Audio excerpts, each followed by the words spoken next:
और जोरदार। दोनों तालियों के गड़गड़ाहट से ये दृश्य मित्रों, जितना है अंदर उतना बाहर। 3-4 लाख लोग पब्लिक बाहर जो अंदर नहीं आ पा रहे हैं।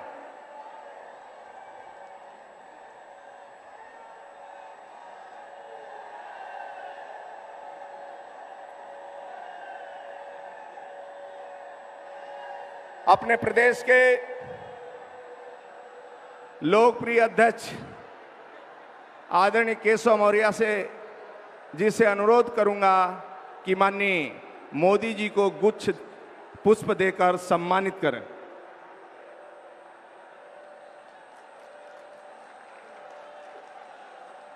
माननीय केशव जी से आग्रह करूंगा माननीय गृह मंत्री आदरणीय राजनाथ सिंह जी को भी पुष्प गुच्छ से सम्मानित करें। नारा लगता रहा मित्रों, लगना चाहिए, स्वागत हो रहा है। अपने माननीय राष्ट्रीय अध्यक्ष जी माननीय अमित शाह जी को पुष्प गुच्छ से सम्मानित करें।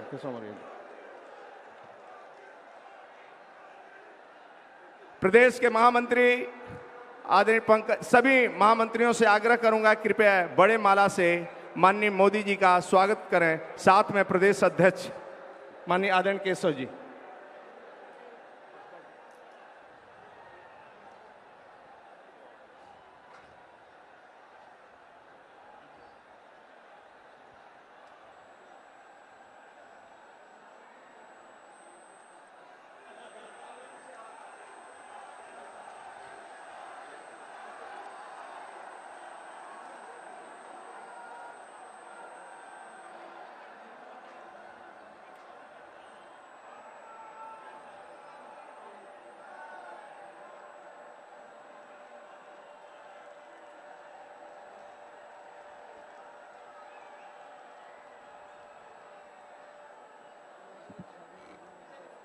प्रदेश के अध्यक्ष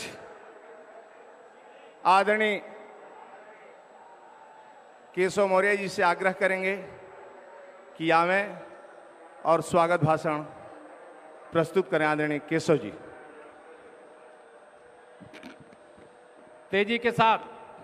भारत माता की। जरा दोनों हाथ ऊपर उठा करके बोलिए, भारत माता की, भारत माता की जय श्री राम। भारत के यशस्वी प्रधानमंत्री, जन जन के नायक, उत्तर प्रदेश के माननीय सांसद, प्रधानमंत्री माननीय श्री नरेंद्र मोदी जी, जो भारत ही नहीं बल्कि विश्व के सबसे शक्तिशाली नेता के रूप में हम सबको आशीर्वाद देते हैं, ऐसे माननीय प्रधानमंत्री जी का मैं संपूर्ण उत्तर प्रदेश की ओर से और लखनऊ में उत्तर प्रदेश के कोने कोने से आए, बूथ से लेकर के प्रदेश तक के सभी कार्यकर्ताओं की ओर से हृदय से आपका स्वागत करता हूं, अभिनंदन करता हूं, वंदन करता हूं। मंच पर विराजमान भारतीय जनता पार्टी, जो विश्व की सबसे बड़ी पार्टी है, के राष्ट्रीय अध्यक्ष और हम सबके नेता, जिनका उद्बोधन आप सब सुन चुके हैं, माननीय श्री अमित शाह जी का भी मैं संपूर्ण उत्तर प्रदेश की ओर से, संपूर्ण उत्तर प्रदेश भारतीय जनता पार्टी की ओर से बहुत बहुत स्वागत करता हूं। मंच पर विराजमान लखनऊ के लोकप्रिय सांसद, उत्तर प्रदेश के पूर्व मुख्यमंत्री, पूर्व राष्ट्रीय अध्यक्ष माननीय श्री राजनाथ सिंह जी का मैं इस लखनऊ की धरती पर उत्तर प्रदेश भारतीय जनता पार्टी की ओर से हृदय से स्वागत एवं अभिनंदन करता हूं। मंच पर विराजमान आदरणीय दीदी उमा भारती जी, आदरणीय कलराज मिश्र जी और प्रदेश राष्ट्रीय उपाध्यक्ष और प्रदेश के प्रभारी माननीय श्री ओम प्रकाश माथुर जी का, और मंच पर बैठे हुए आदरणीय माननीय रामलाल जी सहित सभी वरिष्ठ हमारे केंद्र सरकार के मंत्री सभी माननीय राष्ट्रीय पदाधिकारी, प्रदेश पदाधिकारी और मंच पर विराजमान सभी वरिष्ठ नेताओं और सामने बैठे हुए लाखों की संख्या में कार्यकर्ताओं का मैं बहुत बहुत स्वागत अभिनंदन करता हूं। क्योंकि हम सबको माननीय प्रधानमंत्री जी को सुनना है। 2017 में उत्तर प्रदेश के अंदर जो शुरू हो गया है, भारत चुनाव होने जा रहे हैं, सपा बसपा को उखाड़ फेंकने का संकल्प अनेक कार्यक्रमों के माध्यम से आप सब लोगों ने लिया है। आज यहां मैं शायद यह कह सकता हूं पूरे विश्वास के साथ कि कोई उत्तर प्रदेश का ऐसा बूथ नहीं होगा जिस बूथ का प्रतिनिधि स्वरूप यहां पर हमारा कार्यकर्ता आज उपस्थित नहीं हुआ है। मैं कार्यकर्ता बंधुओं को इतना ही विश्वास दिलाना चाहता हूं, कार्यकर्ता का सम्मान भारतीय जनता पार्टी की सर्वोच्च प्राथमिकता है। मैं सभी कार्यकर्ताओं को यह भी मैं जानता हूं, उत्तर प्रदेश के अंदर सपा और बसपा की लगातार सरकारों में हमारे कार्यकर्ताओं के खिलाफ फर्जी मुकदमे लिखे जाने के बहुत काम हुए हैं। मैं आप सभी कार्यकर्ताओं को विश्वास दिलाना चाहता हूं, जो असली अपराधी थे सपा बसपा के, उनके खिलाफ तो मुकदमे लिखे गए क्या? नहीं लिखे गए। लेकिन जब भारतीय जनता पार्टी की सरकार आएगी तो असली अपराधियों के खिलाफ जरूर मुकदमे लिखे जाएंगे, और चाहे वो सपाई हो चाहे बसपाई हो, उनको जेल की हवा भी खाना जरूर पड़ेगा। मैं आप सब लोगों के सामने आज यही संकल्प कराने के लिए कि आप सब अपने अपने बूथ पर कमल खिलाएंगे, दोनों हाथ ऊपर उठा करके तालियों की गड़गड़ाहट के साथ संपूर्ण राष्ट्रीय नेतृत्व है और जोर से गड़गड़ाहट के साथ कमल खिलाएंगे। मैं पूरे विश्वास से कह सकता हूं कि आप सबका यहां पर एकत्रित जनसैलाब इस बात का संकेत दे रहा है कि 2017 में भारतीय जनता पार्टी का उत्तर प्रदेश में कमल खिलेगा, भारतीय जनता पार्टी की सरकार बनेगी, और जो भारतीय जनता पार्टी की सरकार बनेगी, मैं सभी कार्यकर्ताओं को कह देना चाहता हूं, वो भारतीय जनता पार्टी के कार्यकर्ताओं की सरकार बनेगी। कार्यकर्ता का सम्मान सर्वोच्च प्राथमिकता वाला होगा। आज माननीय प्रधानमंत्री जी हैं, मैं कुछ और नहीं बोलना चाहता, बस इतना कहना चाहता हूं, जब भाजपा की सरकार बनेगी तब दहशतगर्दी नहीं रहेगी, अमन चैन का शासन होगा, जेल के अंदर गुंडे होंगे, इतना सख्त प्रशासन होगा, वर्दी गुंडों से नहीं गुंडे वर्दी से डरेंगे, यह विश्वास दिलाना चाहता हूं। अनेक योजनाएं पिछले दिनों माननीय प्रधानमंत्री जी ने जन जन के कल्याण के लिए शुरू की है। मैं आप सब लोगों के सामने बस यही पूरे उत्तर प्रदेश की जनता से अपील करना चाहता हूं कि विश्वास करो तुम मोदी पर, यह नवयुग का निर्माता है, ऐसा नेता इस धरती पर एक बार ही आता है। और माननीय मोदी जी के हाथ को मजबूत करने के लिए, माननीय मोदी जी की ताकत को और बढ़ाने के लिए उत्तर प्रदेश में साइकिल को पंचर करना है। और बहन जी का खेल आपने 2014 में खत्म किया, 2017 में पूरी तरह से इनका खेल खत्म करना है। अब ना सपा ना भाजपा, उत्तर प्रदेश को भाजपामय बनाइए, उत्तर प्रदेश को कमलमय बनाइए और उत्तर प्रदेश को माननीय मोदीमय बनाइए। यही आप सब कार्यकर्ताओं का आह्वान करता हुआ आप सब हर बूथ पे कमल खिलाएंगे। मैं फिर आपके बीच में रहता हूं, बात करूंगा, लेकिन मैं अपने सभी राष्ट्रीय माननीय प्रधानमंत्री जी सहित सभी राष्ट्रीय नेताओं का हृदय से स्वागत अभिनंदन करता हुआ 2017 में 2014 दोहराए, भाजपा का कमल खिलाएं, सरकार बनाएं, गुंडा राज सपा का बसपा का जो आतंक उत्तर प्रदेश के अंदर है इसको खत्म करें। यही आह्वान करता हुआ अपनी बात पूरी करूंगा। बहुत बहुत धन्यवाद। बोलिए भारत माता की, भारत माता की। बहुत बहुत धन्यवाद। अपने बीच में किसान नेता, उत्तर प्रदेश के पूर्व मुख्यमंत्री, भारत सरकार के गृह मंत्री आदरणीय राजनाथ सिंह जी को सादर आमंत्रित करता हूं, हमें अपना उद्बोधन दें। तालियों के गड़गड़ाहट से स्वागत करें मित्रों।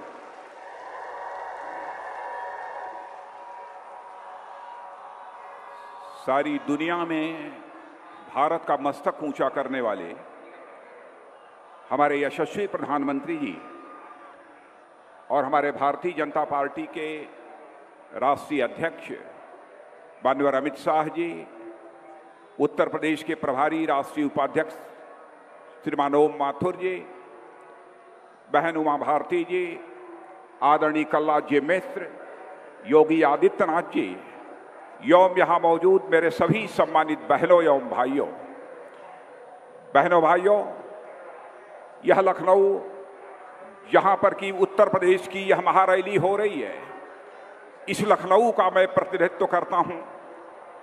और आज हमारे यशस्वी प्रधानमंत्री आदरणीय नरेंद्र मोदी जी यहाँ पर उपस्थित हैं, इसलिए एक बार मैं आप सबसे अनुरोध करना चाहूँगा, हाथ उठाकर तालियों की गड़गड़ाहट के बीच हमारे यशस्वी प्रधानमंत्री का हार्दिक अभिनंदन करें, उनका स्वागत करें।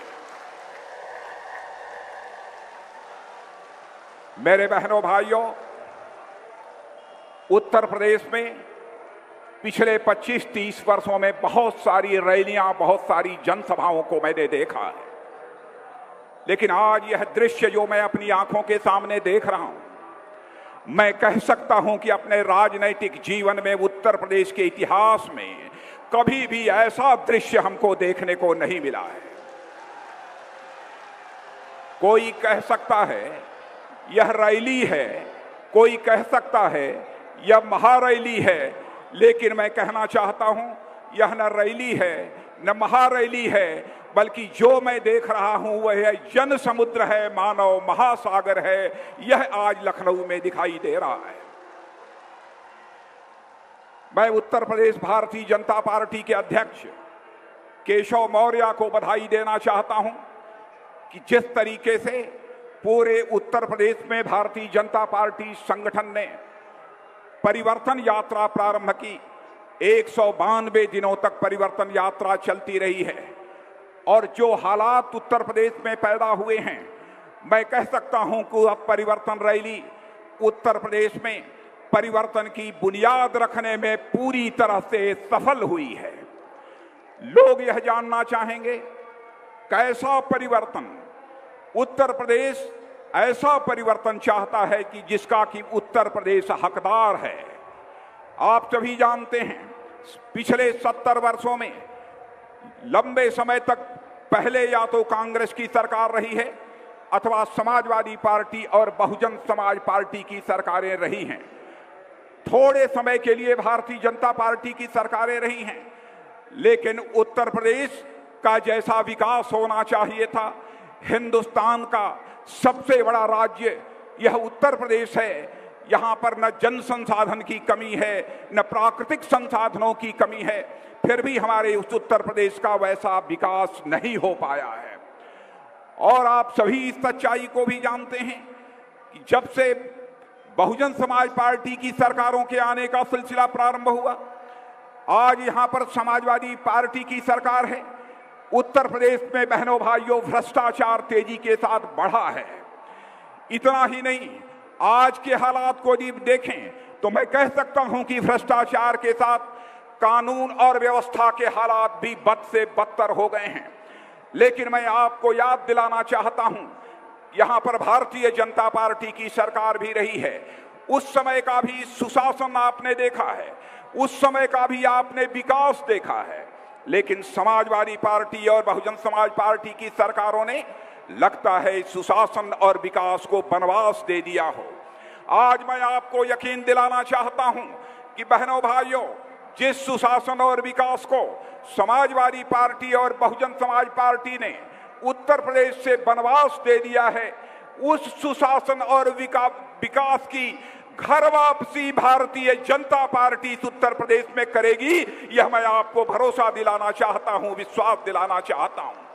प्रधानमंत्री जी, न तो यहां के किसानों के साथ समाजवादी पार्टी की सरकार ने इंसाफ किया, न तो इसके पहले की बहुजन समाज पार्टी की सरकार ने इंसाफ किया, न तो यहां के जवानों के साथ किया, न तो यहां के व्यापारियों के साथ किया। किसी भी पेशे के साथ जो है इंसाफ नहीं किया है। यहां पर भारतीय जनता पार्टी की जब सरकार थी, किसान को अपना धान और गेहूं कम से कम समर्थन मूल्य पर ही वह बेचता था। लेकिन आज ऐसे हालात पैदा हो गए हैं कि यहां पर किसानों के धान और गेहूं की खरीद भी हमारे उत्तर प्रदेश की सरकार नहीं कर पा रही है। हमारे किसानों को अपना धान और गेहूं औने पौने दामों पर लोगों को बेचना पड़ रहा है। किसानों में हाहाकार मचा हुआ है। ऐसे हालात यहां पर पैदा हो गए हैं। इतना ही नहीं, खाद के लिए मैं आपको धन्यवाद देना चाहता हूं। यही उत्तर प्रदेश है जहां पर यूरिया खाद खरीदने के लिए हमारे किसानों को लाइनों में खड़ा होना पड़ता था, भीड़ लगती थी, उनके ऊपर लाठियां चार्ज होती थी। लेकिन आपकी नीतियों का यह परिणाम है कि मैं कह सकता हूं गौरव के साथ कि इस बार उत्तर प्रदेश में हमारे किसानों को खाद लेने के लिए लाइनों में खड़ा नहीं होना पड़ा है। आपने पर्याप्त खाद मुहैया कराया है और खाद की कीमत को भी पहले से सस्ती करने का काम यदि किसी ने किया है तो प्रधानमंत्री जी आपने किया है। इतना ही नहीं, कई ऐसे अहम सवाल उत्तर प्रदेश के सामने। बेरोजगार नौजवान पढ़ाई लिखाई करने के बाद आज अपने मजबूत हाथों के रोजगार की तलाश के लिए दर दर की ठोकर खा रहा है, लेकिन उसके हाथों को रोजगार का अवसर नहीं मुहैया हो पा रहा है। गन्ना किसानों का जहां तक सवाल है, गन्ना किसानों का 9,000 करोड़ रुपया का बकाया था, लेकिन उत्तर प्रदेश सरकार चुप्पी साधे हुए बैठी थी। मैं आपके प्रति उत्तर प्रदेश की जनता की ओर से आभार व्यक्त करना चाहता हूं। आपने उसकी चिंता की और 6,000 करोड़ रुपया आपने मुहैया कराया, तब जाकर गन्ना किसानों का काफी हद तक भुगतान हो पाया है। लेकिन मैं यह भी बताना चाहता हूं, आज भी गन्ना किसानों का 2,500 करोड़ रुपया बकाया है, लेकिन यहां की उत्तर प्रदेश सरकार, प्रधानमंत्री जी चुप्पी साधे हुए बैठी है, उसे इसकी कोई चिंता नहीं है।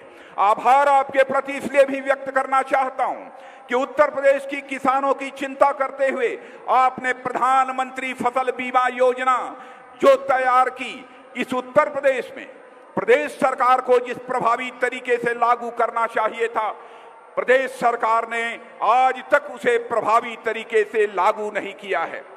आपने किसानों की चिंता की है, आपने गरीबों की चिंता की है, गरीब माताओं और बहनों की आपने चिंता करते हुए प्रधानमंत्री उज्ज्वला योजना के अंतर्गत गैस सिलेंडर गरीबों के परिवारों में पहुंचाने का फैसला यदि किसी ने किया है तो प्रधानमंत्री जी आपने किया है।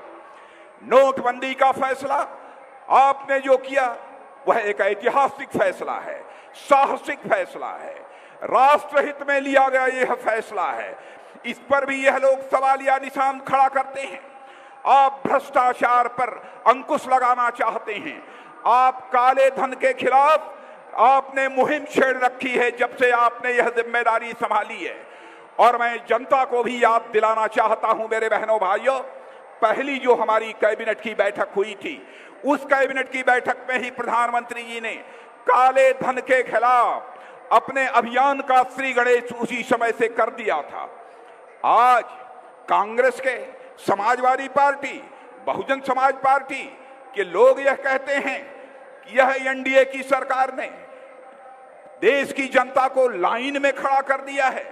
अरे मैं याद दिलाना चाहता हूं, चाहे कांग्रेस की हुकूमत, चाहे सपा अथवा बसपा की हुकूमत, इन लोगों ने राशन की दुकानों पर आपकी लाइन लगाई है, मिट्टी के तेल के लिए आपकी लाइन लगाई है, इतना ही नहीं चीनी के लिए आपकी लाइन लगाई है। यह तो बराबर आपको लाइन में इन्होंने खड़ा रखा है। टेलीफोन के लिए लाइन में लोग खड़े होते थे, गैस सिलेंडर के लिए लोग लाइन में खड़े होते थे। लेकिन हमारी सरकार का यह फैसला है कि हम ऐसी कतारों को, ऐसी लाइनों को समाप्त कर देना चाहते हैं और हिंदुस्तान के हर अमीर और हर गरीब के लिए एक ही व्यवस्था देना चाहते हैं। यह सिलसिला हमारी सरकार ने प्रारंभ किया है।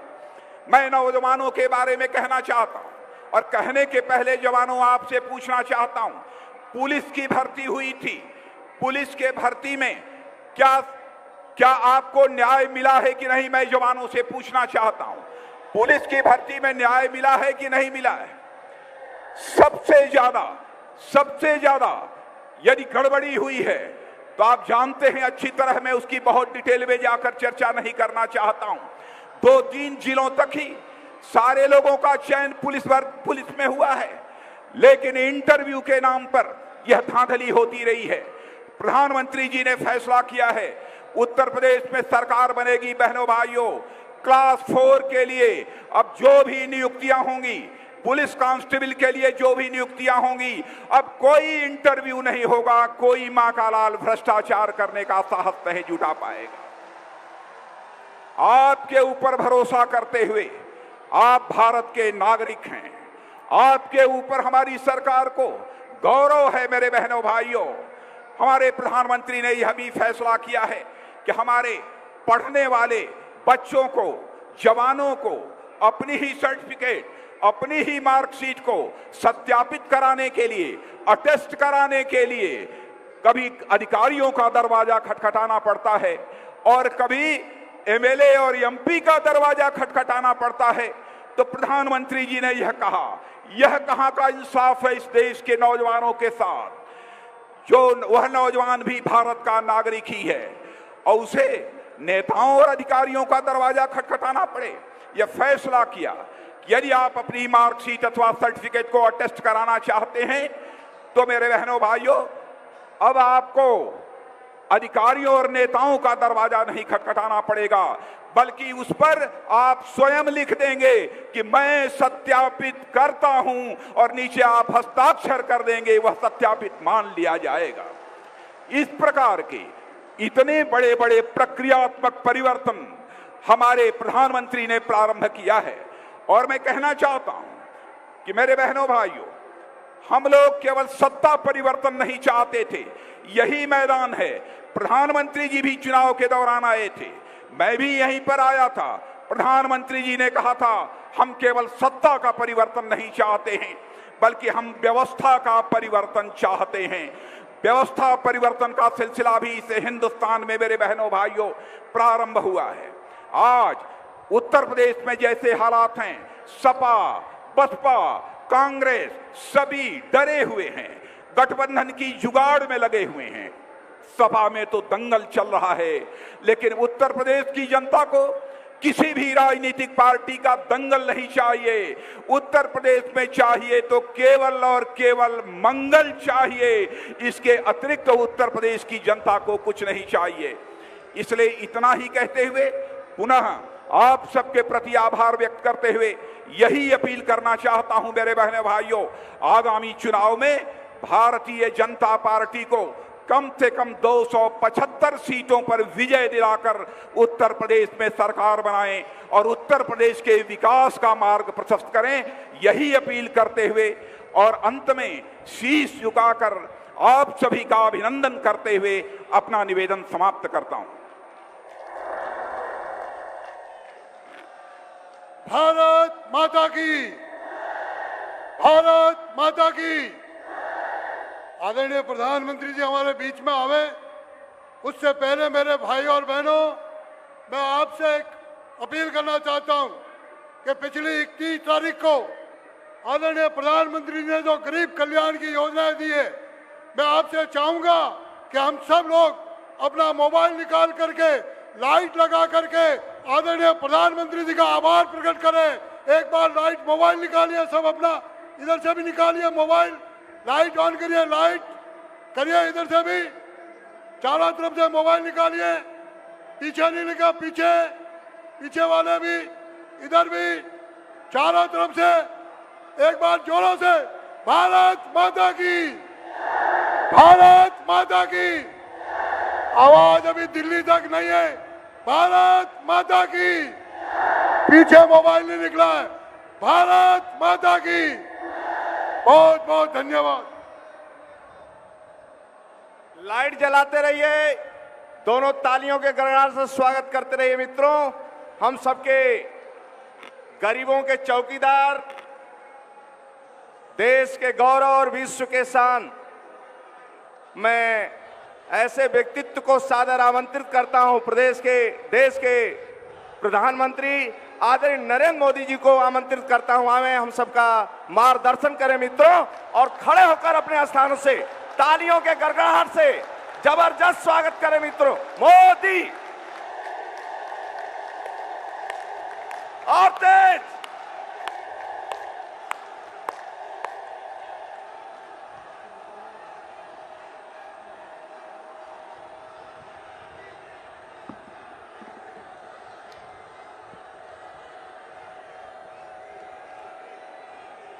भारत माता की,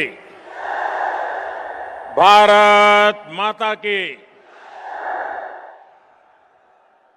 मंच पर विराजमान भारतीय जनता पार्टी के राष्ट्रीय अध्यक्ष श्रीमान अमित भाई शाह, हमारे देश के यशस्वी गृह मंत्री और इसी शहर के प्रतिनिधि श्रीमान राजनाथ सिंह जी,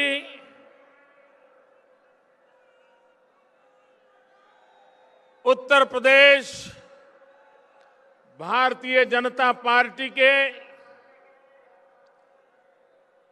युवा अध्यक्ष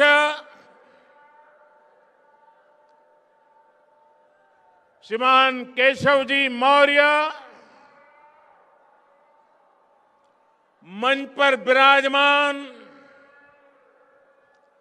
सभी वरिष्ठ महानुभाव और विशाल संख्या में पधारे हुए मेरे प्यारे भाइयों और बहनों,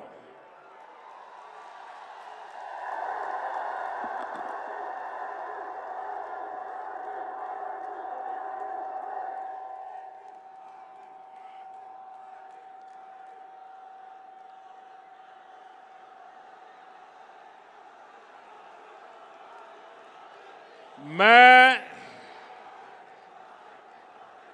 कई वर्षों से राजनीति में हूं। भारतीय जनता पार्टी में राष्ट्रीय स्तर पर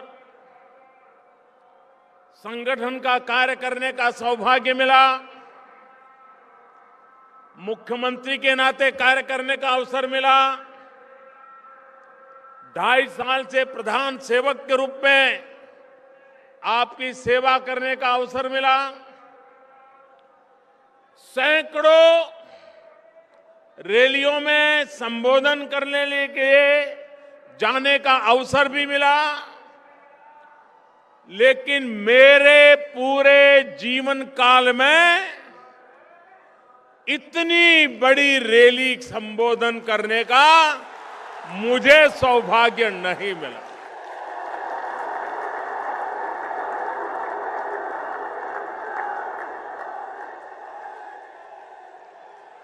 मैं स्वयं जब लोकसभा का चुनाव लड़ रहा था, तब भी हिंदुस्तान के किसी कोने में ऐसा विराट दृश्य देखने का सौभाग्य मुझे नहीं मिला।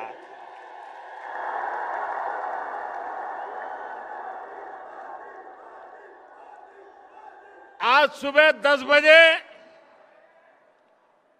दिल्ली में मेरी एक मीटिंग चल रही थी,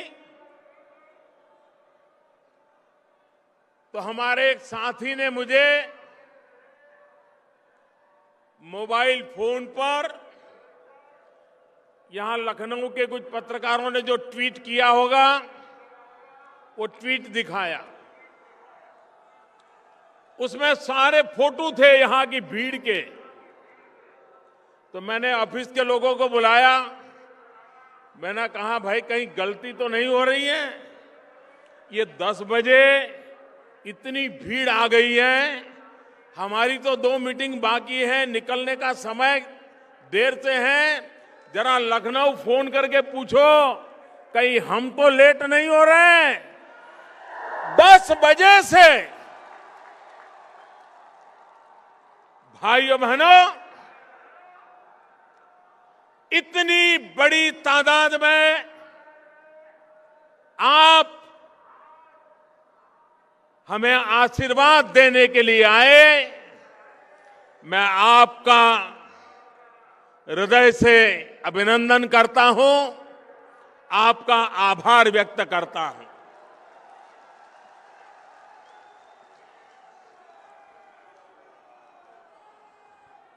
ये लखनऊ की धरती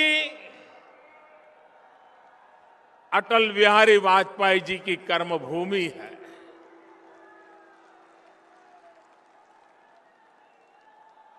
अटल जी जैसे अनेक महापुरुषों ने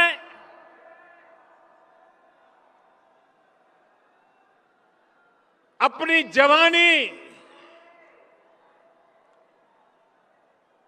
इस धरती पर खपाई, पसीना बहाया,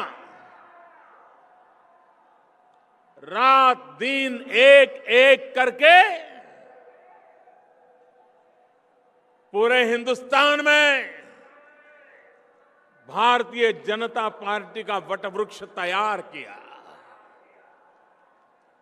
अटल जी ने लखनऊ की भी भरपूर सेवा की।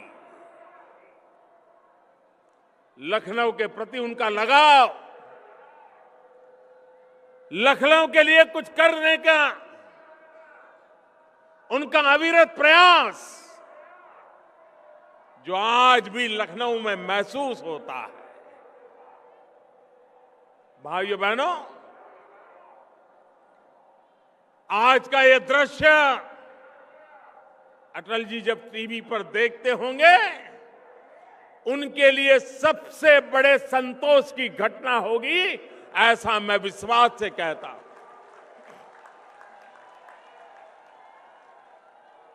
राजस्थान में गवर्नर के रूप में सेवा कर रहे इसी उत्तर प्रदेश के पूर्व मुख्यमंत्री श्रीमान कल्याण सिंह जी अगर आज जयपुर में ये टीवी पर नजारा देखते होंगे तो हम सबको वो वहां से आशीर्वाद देते होंगे।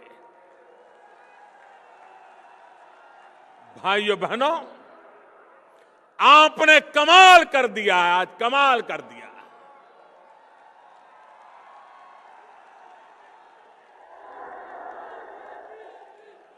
जो पॉलिटिकल पंडित हैं, चुनाव के हिसाब किताब लगाते हैं,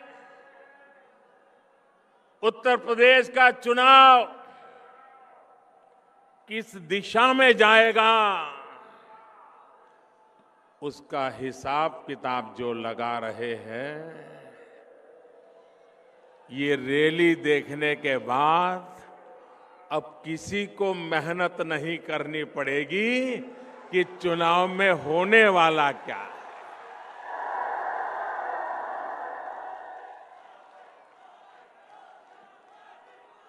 हवा का रुख साफ साफ नजर आ रहा है। भाइयों बहनों, उत्तर प्रदेश की सेवा करने का अवसर भारतीय जनता पार्टी को मिला था। 14 साल बीत गए बीच में। आज युग ऐसा है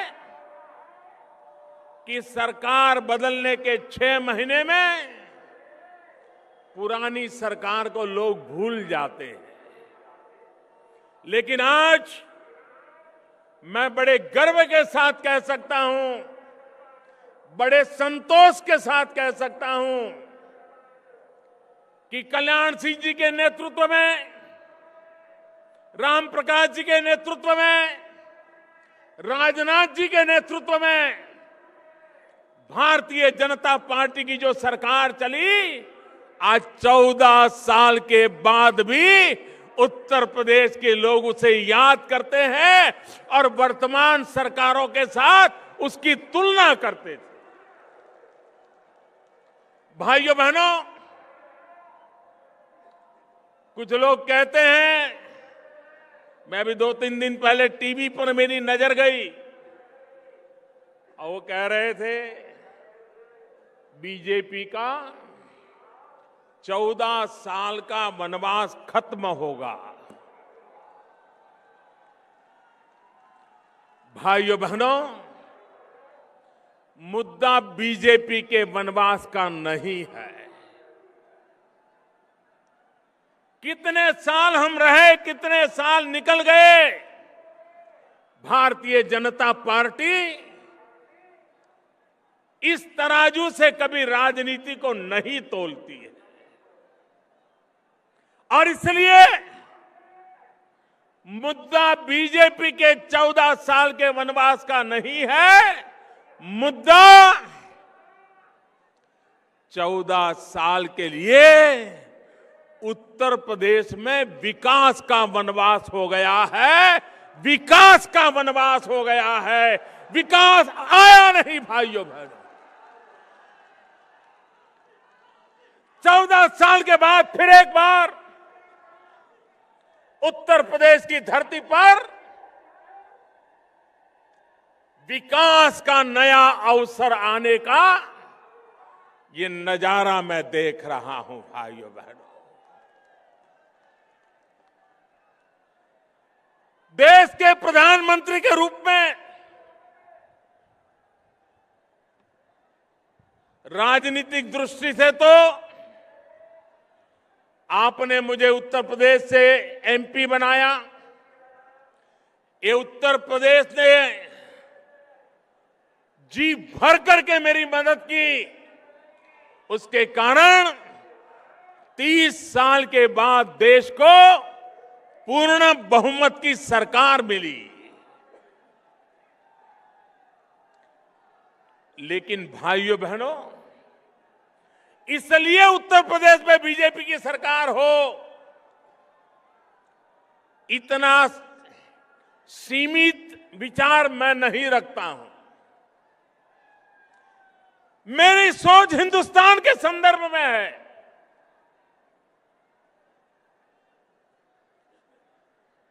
हम चाहते हैं हिंदुस्तान आगे बढ़े। हम चाहते हैं हिंदुस्तान से गरीबी मिटे। हम चाहते हैं हिंदुस्तान से निरक्षरता मिटे। हम चाहते हैं हिंदुस्तान से बीमारी मिटे। भाइयों बहनों, ये हिंदुस्तान का सपना तब तक पूरा नहीं होता जब तक उत्तर प्रदेश में से ये सारी कठिनाइयां दूर न हो। और इसलिए हिंदुस्तान का भाग्य बदलने के लिए पहली शर्त है कि हमें उत्तर प्रदेश का भाग्य बदलना पड़ेगा। और इसलिए भाइयों बहनों, भारत को आगे बढ़ना है तो उत्तर प्रदेश का आगे बढ़ना बहुत आवश्यक है। भाइयों बहनों, उत्तर प्रदेश के लोग राजनीतिक दृष्टि से बहुत ही समझ रखने वाले लोग हैं। उनकी विवेक बुद्धि दूध का दूध और पानी का पानी भली भांति अलग करने का सामर्थ्य रखती है। भाइयों बहनों, किसी समय जरूरी रहा होगा जात पात के प्रभाव, किसी समय आवश्यक रहा होगा अपने पराये का खेल। ये सब आप देख चुके हैं। उत्तर प्रदेश की जनता ये सब कुछ सहन कर चुकी है। एक बार मेरे उत्तर प्रदेश के भाइयों बहनों, एक बार अपने पराये से ऊपर उठ करके, जात पात से ऊपर उठ करके सिर्फ और सिर्फ उत्तर प्रदेश के विकास के लिए चुनाव में वोट कीजिए। आप देखिए उत्तर प्रदेश बदलता है कि नहीं बदलता।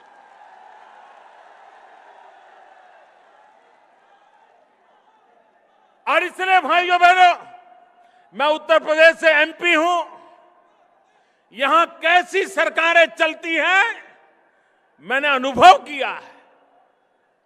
मैंने कभी सोचा नहीं था कि सरकार ऐसी भी हो सकती है।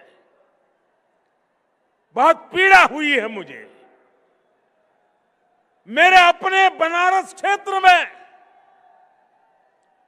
कोई रोड बनवाना हो, रास्ता बनवाना हो तो तराजू से तोला जाता था कि किस दल के व्यक्ति की तरफ से सुझाव आया है, उसके बाद तय होता था कि रास्ता बने या न बने। अरे राजनीति के आपके विरोध होंगे, राजनीति में आपकी शिकायत होगी, लेकिन रास्ता जब नहीं बनता है तो उस इलाके की जनता को पीड़ा होती है। मेरे सब एमपी दिन रात शिकायत करते थे कि अगर कोई बात बताए, ये उत्तर प्रदेश की सरकार करती नहीं है। किसका नुकसान हुआ? क्या यही खेल खेलते रहोगे क्या? भाइयों बहनों, जब से दिल्ली में हमारी सरकार बनी है, उत्तर प्रदेश सरकार को हर वर्ष फाइनेंस कमीशन के माध्यम से 1 लाख रुपया जितनी रकम खर्च करने के लिए ज्यादा मिली है। 1 लाख करोड़ रुपया कम नहीं होता है। 2.5 साल में 2.5 लाख करोड़ रुपया। भाइयों बहनों, अकेले दिल्ली सरकार के पैसों का अगर सही उपयोग हुआ होता तो आज उत्तर प्रदेश कहां से कहां पहुंच गया होता। लेकिन भाइयों बहनों,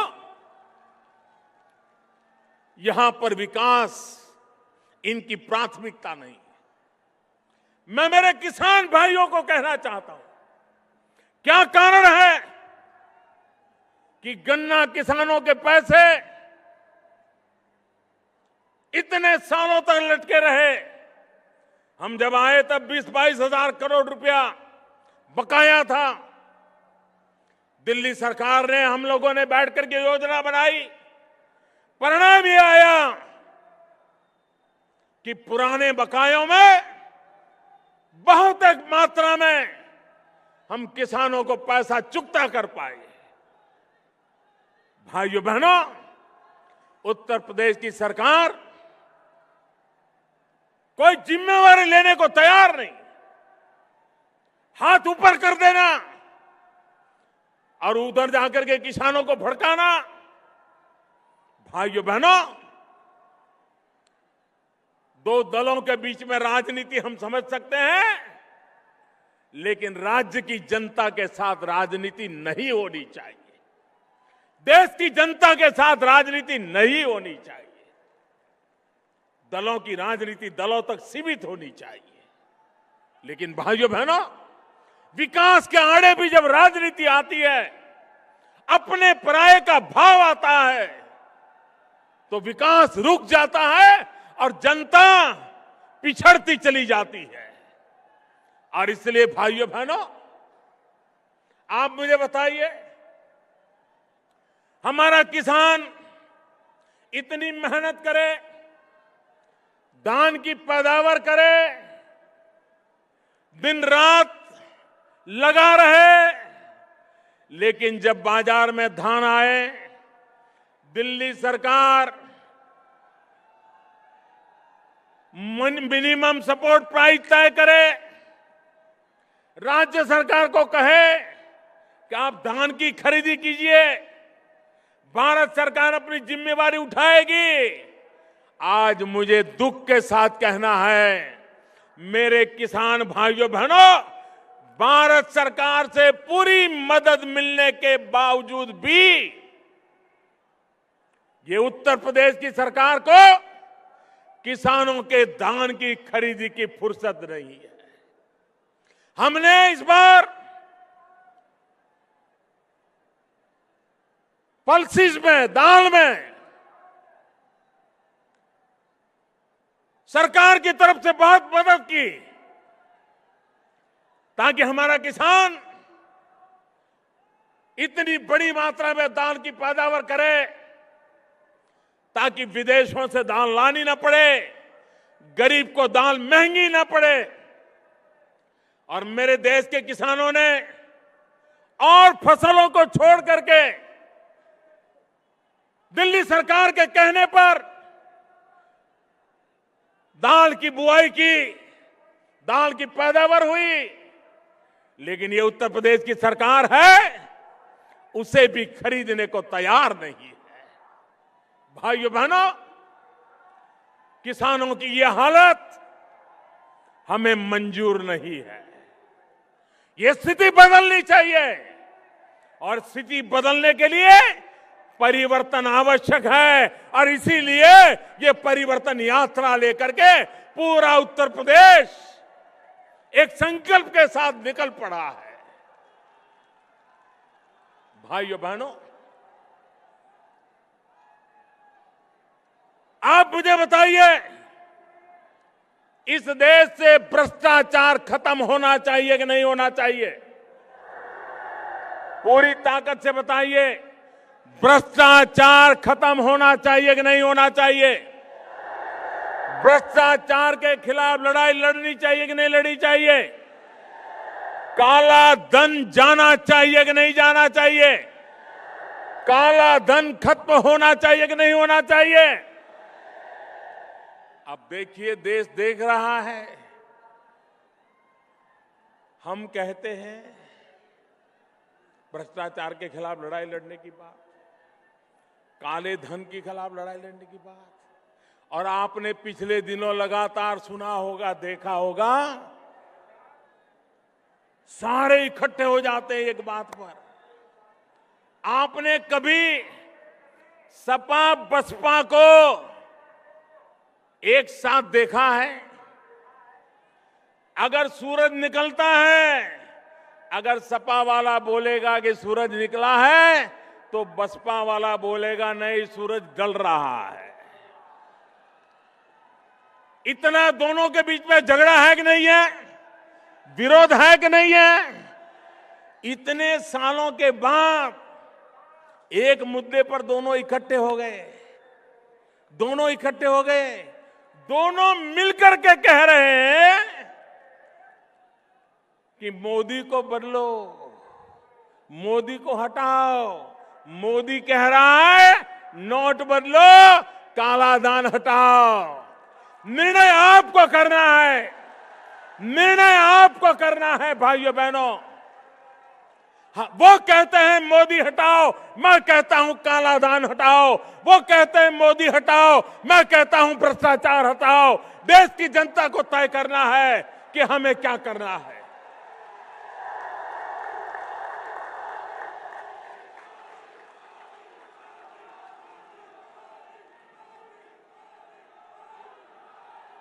और विरोध कैसी कैसी बातों में? भाइयों बहनों, क्या राजनीति इतनी नीचे गई है? हमें तो आज इस पार्क में आकर के भीमराव अंबेडकर को प्रणाम करना, रमाबाई को प्रणाम करना, हमें गर्व महसूस होता है। लेकिन भाइयों बहनों, अभी 2-3 दिन पहले हमने एक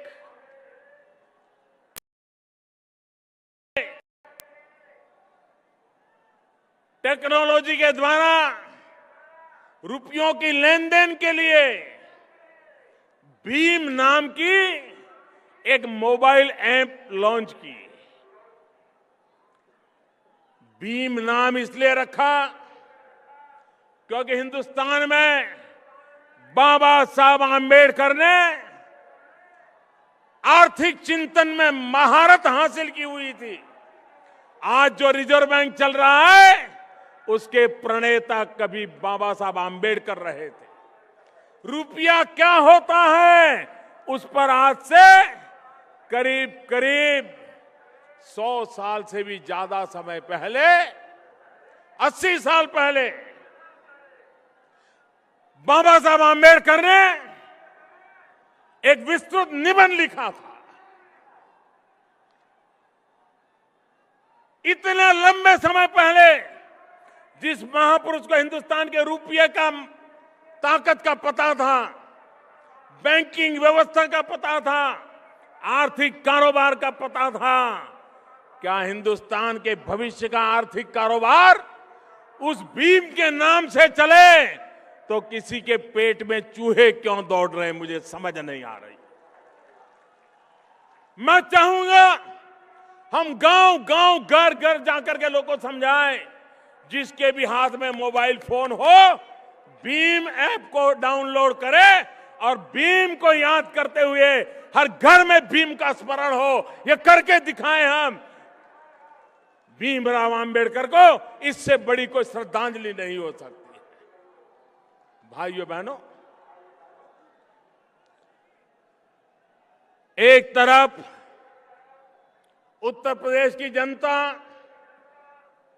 परिवर्तन के लिए कृत संकल्प है, फैसला कर चुकी है और परिवर्तन निश्चित है। भाइयों बहनों, कुछ दल ऐसे हैं जिनका उत्तर प्रदेश में अता पता ही नहीं है। एक दल ऐसा है जो अपने बेटे को प्रस्थापित करने के लिए पिछले 15 साल से कोशिश कर रहा है, लेकिन अभी तक कहीं दाल गलती नजर नहीं आ रही। दूसरा दल ऐसा है, वो इस चिंता में है कि पैसे कहां रखे, वो पैसे बचाने में लगे हैं। दूर दूर की बैंक खोज रहे हैं, जिन बैंकों में पैसे जमा करके निकल जाए, बच जाए। तो एक दल पूरी तरह पैसों को बचाने में लगा हुआ है और तीसरा दल है जो पूरी ताकत परिवार का क्या होगा उसमें लगे हुए हैं। अब उत्तर प्रदेश की जनता को तय करना है कि पैसे के लिए, पैसों को बचाने के लिए पूरी पार्टी जहां लगी हुई है, वो उत्तर प्रदेश को बचा पाएंगे क्या? जो पूरी पार्टी परिवार के उसमें लपट गई है, क्या वो उत्तर प्रदेश को बचा पाएंगे क्या? भाइयों बहनों, आज एक तरफ पैसे बचाने वाली पार्टी, एक तरफ परिवार में उलझी पार्टी, एकमात्र पार्टी भारतीय जनता पार्टी है जो उत्तर प्रदेश को बचाने के लिए आई है। किसी को पैसे बचाने हैं, किसी को परिवार कब्जे करना है। हम ही हैं जिन्हें सिर्फ और सिर्फ उत्तर प्रदेश बचाना है। और इसलिए मैं उत्तर प्रदेश वासियों को कहने आया हूं, कि इस परिवर्तन और आधा अधूरा मत करना। भारी बहुमत से आप भारतीय जनता पार्टी को विजयी बनाइए। आप मुझे बताइए भाइयों, आज देश में सरकार खुद निर्णय कर पाती है कि नहीं कर पाती है? आज इस देश का ऐसा प्रधानमंत्री है, 30 साल के बाद देश को ऐसी सरकार मिली है जिसका हाईकमांड सिर्फ और सिर्फ हिंदुस्तान के 125 करोड़ नागरिक है, दूसरा उसका कोई हाईकमांड नहीं है। किसी के घर जाकर के उसको सर झुकाना नहीं पड़ रहा है। 125 करोड़ देशवासी यही उसके मालिक है, वही उससे जवाब मांग सकते हैं। पहली बार देश को 30 साल के बाद ऐसी सरकार मिली है और उसका कारण आपने पूर्ण बहुमत से सरकार बनाई। उत्तर प्रदेश में भी आधा अधूरा कुछ मत करना, भारी बहुमत के साथ उत्तर प्रदेश में सरकार बनाना, ताकि उत्तर प्रदेश के भाग्य को बदलने के लिए कोई रुकावट ना आए। दिल्ली की ताकत पूरी तरह आपके साथ आए। उत्तर प्रदेश की ताकत जुड़ जाए, देखते ही देखते उत्तर प्रदेश बदल जाए। और इसलिए भाइयों बहनों, मैं आपसे आग्रह करने आया, आप मुझे बताइए, उत्तर प्रदेश में सज्जन नागरिक, ईमानदार नागरिक, सिर्फ अपनी छोटे से परिवार को अच्छे ढंग से गुजारा करने वाला नागरिक, अगर दिन रात उसको गुंडागर्दी का सामना करना पड़े, जमीन हड़प करने वालों का सामना करना पड़े, अपनी मोटरसाइकिल को उठा ले, बोल न पाए, अपनी बेटियों को शाम के समय घर लौट आने के लिए मां बाप को चिंता करनी पड़े, क्या ये उत्तर प्रदेश हमें मंजूर है? क्या ये गुंडागिर्दी खत्म होनी चाहिए कि नहीं होनी चाहिए? ये जमीनों को लूटने वाले जाने चाहिए कि नहीं जाने चाहिए? सामान्य मानवी को उसको सुख चैन के जीने का हक मिलना चाहिए कि नहीं मिलना चाहिए? कानून व्यवस्था बनी रहनी चाहिए कि नहीं बनी रहनी चाहिए? भाइयों बहनों, भारतीय जनता पार्टी ने उत्तर प्रदेश की धरती पर जब सरकारें थी, ये करके दिखाया है। और मैं आपको भरोसा देता हूं, हमें अवसर दीजिए, हम इस गुंडागिर्दी को खत्म करके रहेंगे। आपको सुख चैन की जिंदगी जीने का हम वादा करते हैं।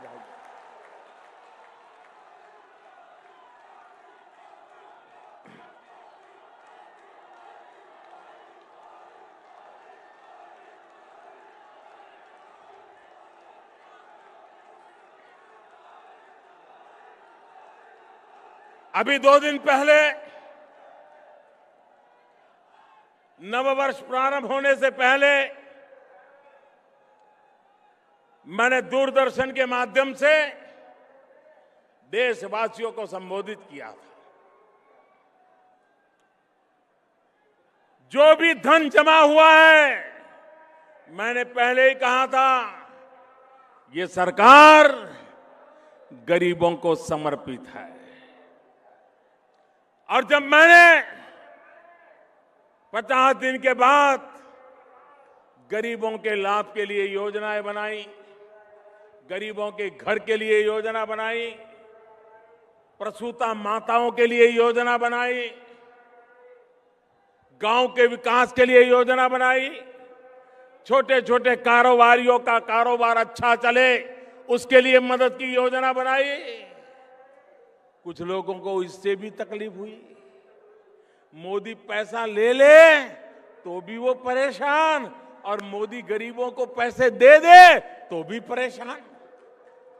इनकी परेशानी भाइयों बहनों इस बात की है कि इनकी कुर्सियां हिल रही हैं, कुर्सियां हिल रही है, इसलिए इनको परेशानी हो रही। ये इररिलेवेंट हो गए।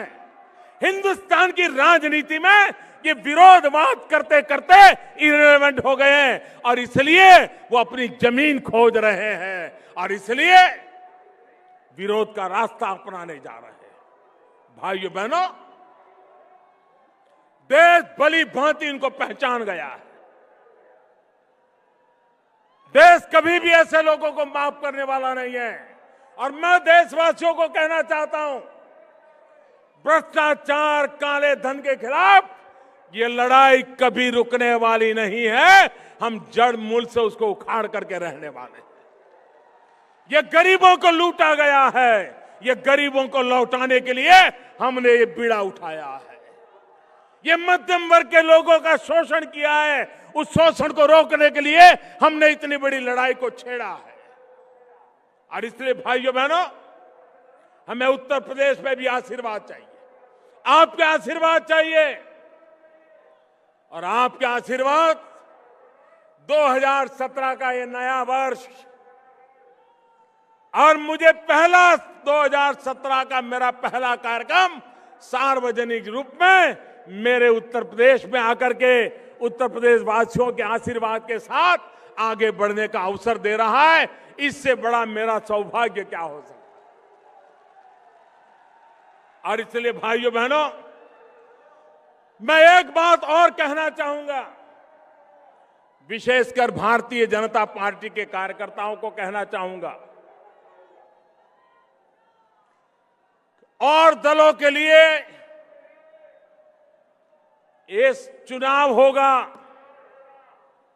और दलों के लिए सत्ता हथियाने का प्रयास होगा, और दलों के लिए कौन एमएलए बने, कौन मंत्री बने, कौन मुख्यमंत्री बने, इसका खेल होगा।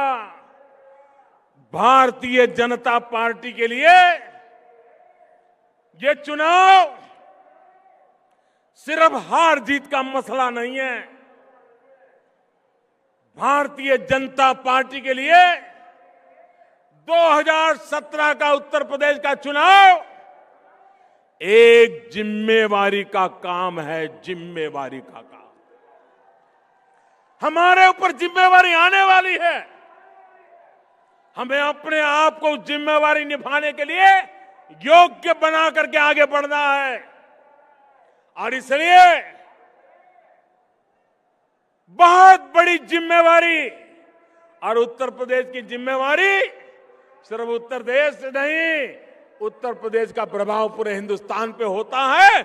एक प्रकार से हिंदुस्तान को बदलने की नींव ये उत्तर प्रदेश में पड़ी हुई है। उस जिम्मेवारी का चुनाव है, और इसलिए इसे हार जीत का चुनाव मत बनने देना, उसे जिम्मेवारी का चुनाव बनाना।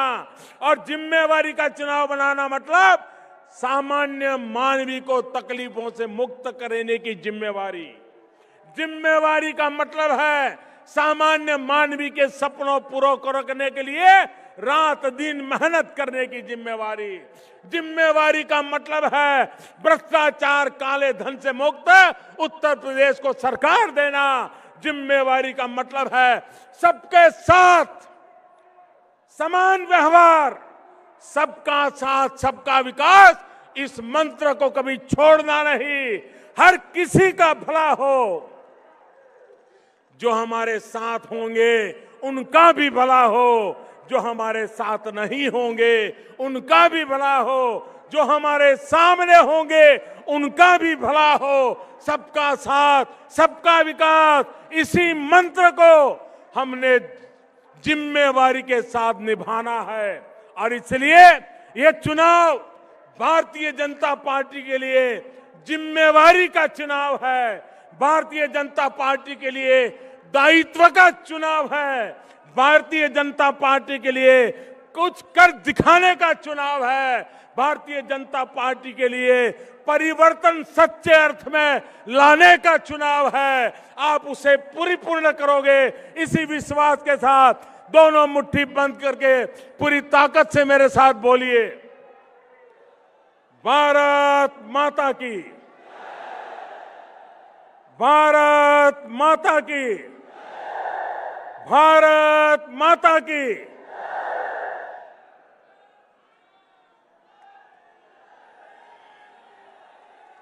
तालियों की जोरदार नारा के साथ मित्रों,